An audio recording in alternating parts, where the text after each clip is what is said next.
কি কথা হলো, কি বললেন? সিবিআইকে আমরা যা বলেছি আইনগত ব্যাপার, সেগুলো তো প্রকাশ্যে বলা নিষেধ আছে না, সেগুলো তো বলা যাবে না। সিবিআইয়ের সঙ্গে যে সমস্ত কথা হয়েছে এগুলো বলা মুশকিল আছে। মানে আপনাদের কি বয়ান ওরা রেকর্ড করে নিয়েছে? হ্যাঁ, বয়ান রেকর্ড করেছে এবং লিখিত সমস্ত যত ক্লু আছে আমাদের কাছে সেগুলো ওরা লিখিত নিয়ে গেছে। আর কি জানতে চাইছেন? কালকে যেটা ঘটনা ঘটলো আরজি করে যে ভাঙচুর, না, এই ব্যাপারেও আমি মন্তব্য করতে পারবো না, আমি তো জানি না, আমি এত দূরে রয়েছি। তবে বা এত লক্ষ লক্ষ কোটি কোটি আর কি ভারতবাসী প্লাস বিদেশেও দেখতে পাচ্ছি যে বিদেশেও প্রচুর এইটা নিয়ে একটা প্রতিবাদ হয়েছে। আমরা তার 100% তাদের পাশে আছি।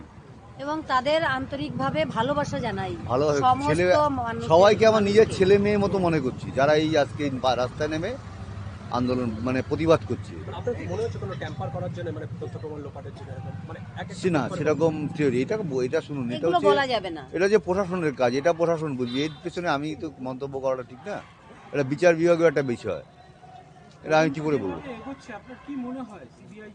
হ্যাঁ, বলেছে সিবিআই যে আপনার যা এভিডেন্স আছে তাতে আমরা আসামিকে যদি ক্রিমিনালকে বের করতে পারি অবশ্যই তার চরম শাস্তি হবে, সে আশ্বস্ত তারা করে গেছে এবং যত তাড়াতাড়ি সম্ভব বলেছেন করে দেবো।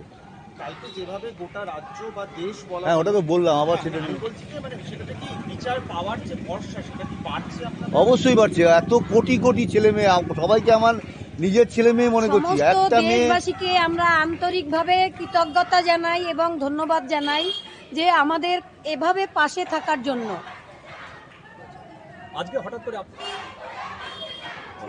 যদি কিছু মনে না করেন, হঠাৎ করে আজকে একটা পক্ষ ইয়ে হলো যে মুখ্যমন্ত্রীর তরফ থেকে একটা আর্থিক ক্ষতিপূরণের একটা ব্যবস্থা করা হচ্ছে, এরকম একটা খবর। সেটা আমরা প্রথম থেকেই তো ডিনাই করে আসছি। আর্থিক ক্ষতিপূরণ আমার মেয়ের জন্য, মেয়ের লাইফের বিনিময়ে যদি আমরা টাকা নেই, আমার মেয়েটা খুবই দুঃখ পাবে। সেটা তো আপনাকে আমি বলেছি, যদি কোনো বিচার পাই অবশ্যই গিয়ে আমরা বলেছি নবান্নকে নিয়ে আসবো। আজকে আপনার মেয়ের জন্য সারা পৃথিবী এবং আগামী দিনে কোনো মা যাতে বা তার বাবা যাতে, সেটা তো আমরা সবসময় ভগবান এবং প্রশাসনের কাছে এটাই একটা দাবি, এটাও একটা দাবি। Thank you.